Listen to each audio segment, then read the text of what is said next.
Приветствую вас! Меня зовут Снежана Журавлева, и я сотрудник Национальной библиотеки нашей республики. Поговорим о высшем образовании, точнее о приемной кампании в вузы. Мы знаем, как это происходит сейчас. А вы не задумывались, как это было, например, 80 лет назад?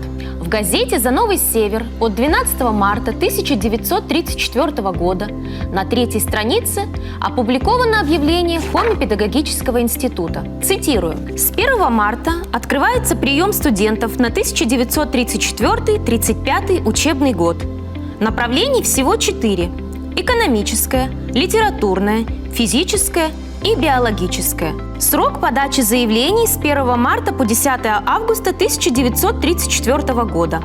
Для всех лиц, допущенных к испытаниям и имеющим среднее образование, устанавливаются приемные испытания по математике, русскому языку и литературе, по коми-языку и литературе, по физике, обществоведению и химии в объемах установленных программных требований».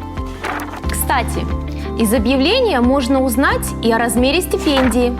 Тогда, чуть больше 80 лет назад, студент получал на руки от 65 до 85 рублей.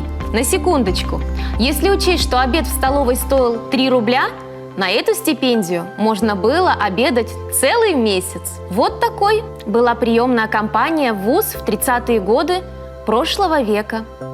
Так это было.